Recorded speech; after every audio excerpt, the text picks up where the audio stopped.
The smell of roasted turkey filled the dining room of my parents' lavish Westchester home as I sat quietly at the far end of the mahogany table. 23 family members surrounded the massive spread. Aunts, uncles, cousins, and my immediate family all chatting about their recent vacations, new cars, and business deals. To them, I was just Maya, the 29-year-old struggling artist, who lived in a modest apartment in Queens. "Maya, honey, are you still doing that little photography thing?" Aunt Linda asked with a patronizing smile, cutting into her prime rib. "When are you going to get a real job?" Before I could answer, my older brother Derek jumped in. "She's been finding herself for 5 years now. Some of us have actual responsibilities." He gestured toward his wife Jessica and their 2 kids. "I've got a family to support, a mortgage, college funds to think about." My parents nodded approvingly. Dad, Richard Blackwell, owned 3 successful car dealerships across New York. At 58, he was used to being the patriarch who controlled everything and everyone. Mom, Patricia, spent her days at charity galas and country club luncheons, always dressed in designer outfits that cost more than most people's monthly rent. "Speaking of responsibilities," Dad said, setting down his wine glass with authority. The entire table grew quiet. "Patricia and I have been discussing Maya's situation." My stomach tightened, but I kept my expression neutral. I'd learned long ago not to react to family drama. "We've been supporting her lifestyle for far too long," Dad continued, his voice carrying that boardroom tone he used when making business decisions. "The monthly allowance, the apartment rent, the car payments, it's time for tough love." "Richard, maybe we should discuss this privately," Mom whispered, glancing around the table at all the watching faces. "No, Patricia. Maya needs to hear this, and frankly, everyone here needs to understand that we're not running a charity." Dad stood up, his 6 feet 2 inches frame casting a shadow across the table. "Maya, we're cutting you off financially. Effective immediately. It's time to grow up and take responsibility for your life." The room fell silent except for the soft clinking of silverware. My cousin Mark smirked into his mashed potatoes. Aunt Linda raised her eyebrows with interest. My teenage cousin Sophie looked genuinely sorry for me. "You're 29 years old," Dad continued. "Derek was married and running his own business by your age. Your cousin Michael just bought his second house. What do you have to show for yourself? A few photos on Instagram." I took a slow sip of my water, processing his words. The irony was almost too perfect. Here was my father, lecturing me about financial responsibility, while sitting in a house I'd purchased through a shell company 3 years ago when he was facing bankruptcy from his failed casino investments. The same man who drove a BMW I'd bought him for his birthday, though he thought it came from Mom. The same family eating a Thanksgiving dinner I'd paid for through carefully disguised transactions. "I understand," I said quietly, setting down my glass. "Good," Dad said, his tone softening slightly. "This isn't about punishment, sweetheart. It's about helping you become independent. We've enabled you too long." Derek leaned back in his chair, looking satisfied. "Maybe now you'll finally get serious about a career. I could probably get you an entry-level position at my firm. Receptionist work, filing, nothing glamorous, but it's honest work." "That's very kind of you to offer," I replied, standing up from the table. "I think I should head home now. Thank you for dinner." Mom looked concerned. "Maya, honey, you don't have to leave. We can discuss this as a family." "No, it's fine." "Really?" I grabbed my purse and coat from the foyer. "I need to process this news." As I walked toward the door, I heard Dad's voice behind me. "This is for your own good, Maya. You'll thank us someday." I paused at the front door, my hand on the brass handle. "I'm sure I will." The November air was crisp as I walked to my car, a modest Honda Civic that I'd specifically chosen to maintain my cover. As I drove through the winding roads of their exclusive neighborhood, I couldn't help but smile. If only they knew that every house I passed, every streetlight, every perfectly manicured lawn existed because I'd secretly purchased and developed this entire subdivision through my company, Meridian Holdings. My phone buzzed with a text from Derek. "Don't take it personally. Dad's just trying to motivate you. Maybe this is the push you needed." I pulled into my apartment complex in Queens, another property I owned, though my family believed I was just another struggling tenant. The modest building housed 12 units, and every month I collected rent checks from 11 other tenants while pretending to struggle with my own payments. Inside my deliberately sparse apartment, I poured myself a glass of wine and sat at my computer. The screen displayed my real net worth. $847 million. My photography business was just the tip of the iceberg. Over the past 8 years, I'd built a financial empire spanning real estate, tech startups, and strategic investments. The cameras were my passion, but business was my talent. I opened my encrypted files and began reviewing the accounts. For 3 years, I'd been the invisible hand keeping my family's lifestyle afloat. Dad's car dealerships had been hemorrhaging money since 2019, but mysterious cash injections had kept them solvent. Mom's charity work looked impressive, but the generous donations that made her look philanthropic came from my anonymous contributions. Derek's successful consulting firms survived on contracts I'd arranged through my network. Even their daily expenses ran through accounts I controlled. Dad's corporate credit card was backed by my shell company. Mom's shopping sprees were funded by an account I'd established in her name. Derek's mortgage payments were automatically covered by a trust I'd created, though he thought his business income paid for everything. My phone rang. Dad's contact photo filled the screen. "Maya, I hope you understand that dinner wasn't personal," he said when I answered. "Your mother's worried about how you took the news." "I'm fine, Dad. Actually, I've been thinking about what you said. You're absolutely right." "Oh, well, good. I'm glad you see it that way." "I do. In fact, I think it's time I took complete control of my finances. All of them." That's exactly the attitude we want to see. Independence, responsibility. Starting Monday morning, I'm going to make some significant changes. "Excellent. And Maya, we love you. This really is for your own good." After he hung up, I spent the next hour making phone calls. First to my financial advisor, then to my corporate attorneys, then to the executives at my various holding companies. By midnight, everything was in place. Monday morning arrived gray and cold. I was reviewing quarterly reports from my tech investments when my phone started buzzing. The first call came at 9:47 a.m. "Maya, there's some kind of mistake with my credit card." Mom's voice was strained. "They're saying it's been canceled, but I was just using it yesterday." "That's strange, Mom. Have you called the bank?" "I called and they said the account was closed by the primary account holder." "But your father opened that account." "Actually, I had opened it, but saying so would ruin the surprise. Maybe there's been some kind of identity theft? You should probably check all your accounts." The second call came 20 minutes later. Derek, his voice tight with panic. "Maya, something's wrong with my business accounts. 3 different cards have been declined this morning. I'm supposed to close a major deal today, and my bank is saying the accounts don't exist." "That sounds serious, Derek. Have you called Dad? Maybe he can help with his business connections." "I tried calling him, but he's dealing with his own problems. Apparently, all the dealership accounts have been frozen." By noon, my phone had buzzed with 17 different calls and text messages. The family WhatsApp group was exploding with confused messages. "Dad, bank says our accounts have been compromised. Working with fraud department." "Derek, same here. 3 business accounts locked." "Mom, girls' lunch is canceled. My cards aren't working." "Aunt Linda, is anyone else having banking issues?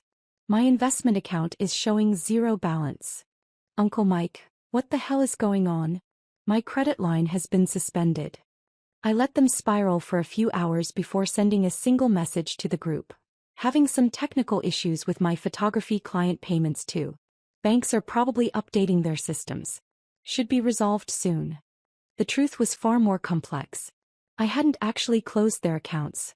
I'd simply revoked my backing of them. Dad's dealership accounts appeared frozen because the hidden credit lines I'd established were no longer available. Derek's business cards stopped working because the corporate guarantees I'd secretly provided had been withdrawn. Mom's shopping accounts were suspended because the trust fund I'd created to support them was now inaccessible. None of them had lost any money that was actually theirs. They'd simply lost access to money that had always been mine. Tuesday brought escalation. Dad called an emergency family meeting at the house. When I arrived, I found them gathered in the living room looking haggard and confused. Derek was pacing, his usual confidence replaced by visible stress. Mom sat clutching a cup of coffee, her perfect makeup slightly smudged. Even the house felt different.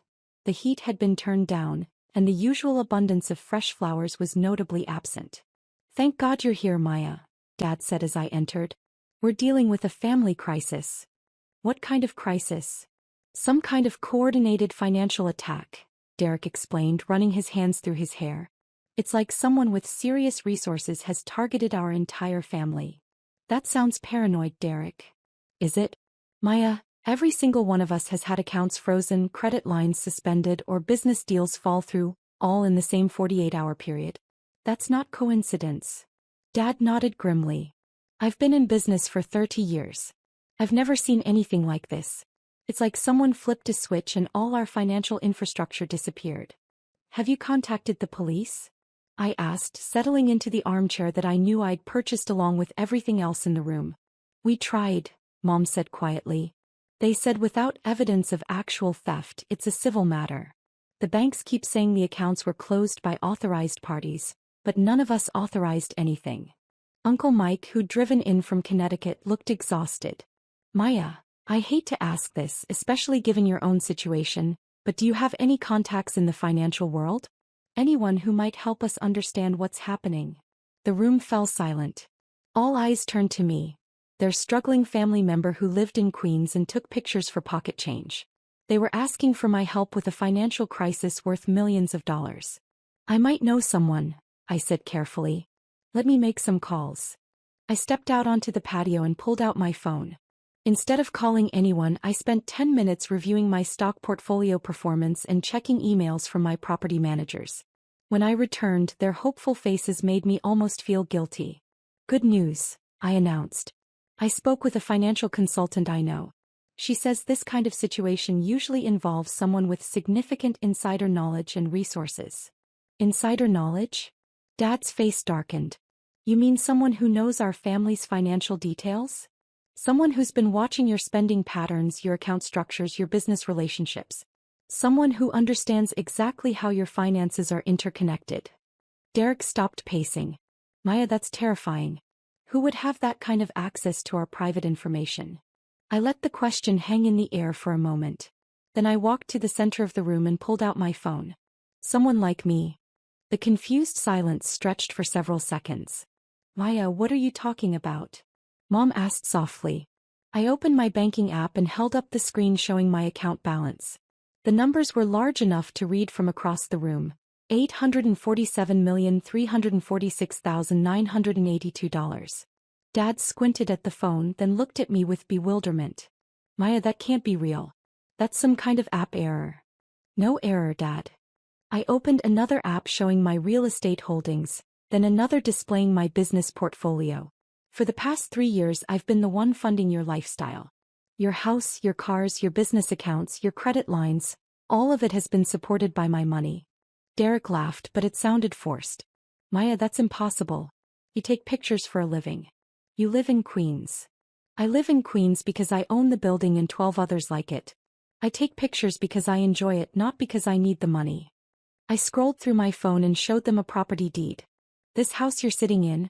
I bought it through Meridian Holdings when Dad's casino investments went bad in 2020. The color drained from Dad's face. That's not possible. I never sold this house. You didn't sell it. The bank was going to foreclose, so I purchased the mortgage and the property through a shell company. You've been living here as my tenant for 3 years. Mom set down her coffee cup with shaking hands. Maya, honey, I don't understand what you're saying. I sat down on the couch across from them. My couch in my house, speaking to my tenants. Let me explain it simply. 3 years ago, Dad's investments in the Native Sun Casino venture cost him everything. The dealerships were bleeding money, this house was in foreclosure, and Derek's consulting business was about to collapse. Instead of letting you lose everything, I stepped in. That's impossible, Derek insisted. My business has been profitable for years. Your business has been surviving on contracts I arranged through my network. The Morrison account that keeps your firm afloat. I'm Morrison Industries' primary investor. The Westfield development deal that made you look like a genius? I own Westfield Development. I pulled up documents on my phone and passed it around the room. Property deeds, corporate filings, bank statements. All bearing my name or my company's names. Dad, your BMW? I bought it for your birthday and had it delivered with a card saying it was from Mom. The renovations to your dealership showrooms? Funded through a business improvement loan that I guaranteed. Mom, your charity work looks so generous because I've been making anonymous donations that you then take credit for distributing. Uncle Mike was staring at the documents with his mouth open. Maya, these filings show you own half of Westchester County. Not half. About 37%. Including this entire subdivision. The room fell completely silent. Outside, I could hear the neighbor's lawn service working, employees of the landscaping company I'd acquired 2 years ago to maintain the property values in my neighborhoods. Dad finally found his voice, though it came out as barely a whisper. Why? Why would you do this? Because you're my family and I love you. But also because I wanted to prove something to myself. Prove what? That I could build something real. Something significant. While you all dismissed me as the family failure, I was creating a business empire. While you felt sorry for your poor little sister living in Queens, I was buying and developing properties across 3 states. While you worried about my future, I was securing all of yours. Derek was looking at his hands. The emergency loan that saved my business last year came from my investment fund. I've been your anonymous guardian angel for 3 years. But why hide it? Mom asked, tears forming in her eyes. Why let us think you were struggling? I stood up and walked to the window, looking out at the manicured landscape that my property management company maintained. Because I wanted to see who you really were when you thought I had nothing to offer. I wanted to understand whether your love was conditional on my success. And what did you learn? Dad's voice was barely audible. I turned back to face them. I learned that you're good people with flawed priorities. You love me, but you also love the idea of success more than you love people. You measure worth in dollars and status instead of character and kindness. Maya, Mom stood up and took a step toward me. We never meant to make you feel unloved. I don't feel unloved, Mom. I feel disappointed. Yesterday you cut me off financially to teach me responsibility. Today you're asking for my help with a financial crisis. Do you see the irony? Dad cleared his throat. What happens now? That depends on what you want to happen. What do you mean? I sat back down, this time in the chair that positioned me facing all of them, the power position in the room. You have 2 choices. First option. I can restore all your accounts and credit lines exactly as they were.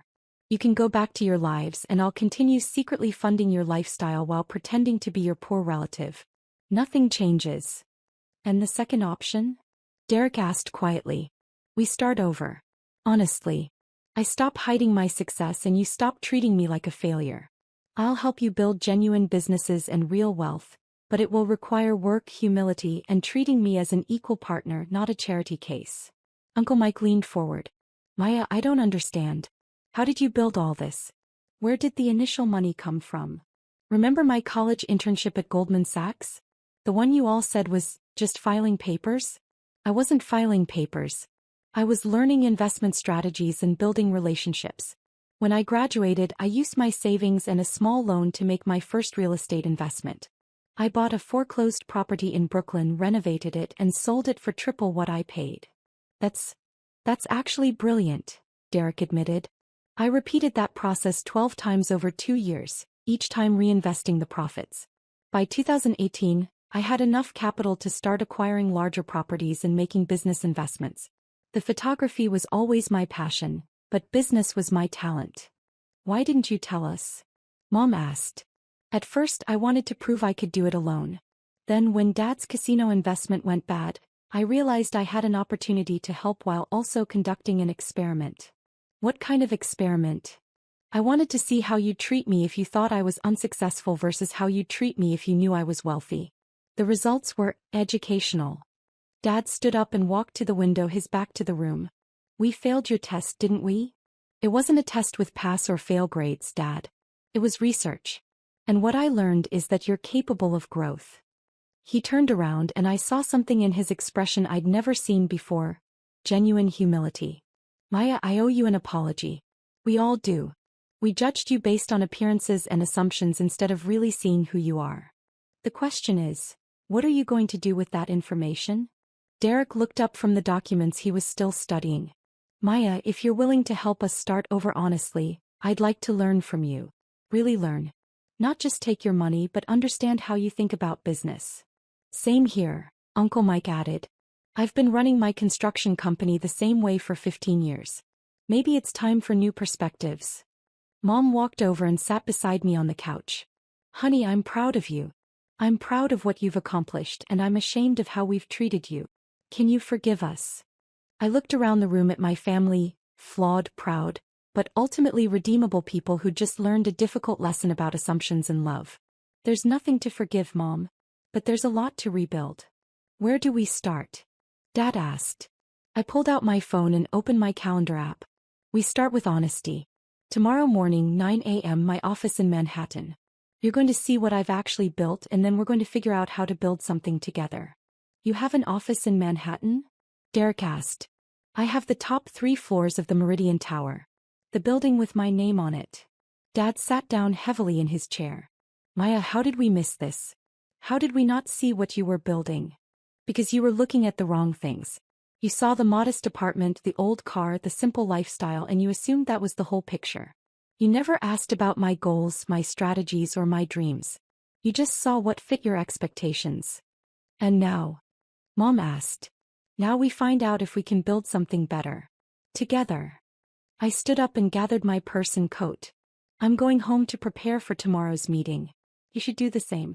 And Dad? Yes. The heat in this house is controlled by a smart system I installed last year. I've turned it back up to a comfortable temperature.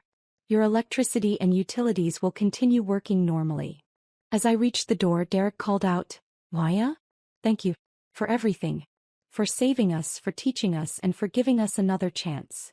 I paused at the threshold of my house, looking back at my family sitting in my living room, processing the revelation that their struggling artist daughter was actually their secret benefactor and business mentor. Don't thank me yet, I said with a smile. Wait until you see what we're going to build together. The drive back to Queens gave me time to process the day's events. My phone buzzed with text messages throughout the evening. Derek, I keep looking at those documents. I can't believe what you've accomplished. I'm nervous about tomorrow but excited to learn. Mom, I love you, Maya. I'm sorry it took a crisis for us to really see you. Dad, I've been thinking about what you said. You're right about our priorities. Tomorrow is a new beginning. Uncle Mike, Maya, I've been in construction for 20 years and I never thought to ask my niece for business advice. My mistake. Looking forward to learning from you. That night, I sat in my apartment.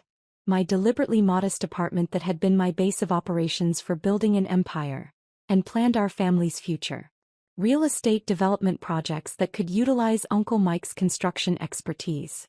Consulting opportunities that could showcase Derek's actual skills rather than rely on my connections. Investment strategies that could teach Dad genuine wealth building instead of gambling on casino ventures. For 3 years, I'd been their invisible financial guardian. Starting tomorrow, I'd be their visible partner, mentor, and collaborator. The family that had cut me off financially on Sunday would be starting their real financial education on Wednesday. And for the first time in years, I was excited to see what we could build together.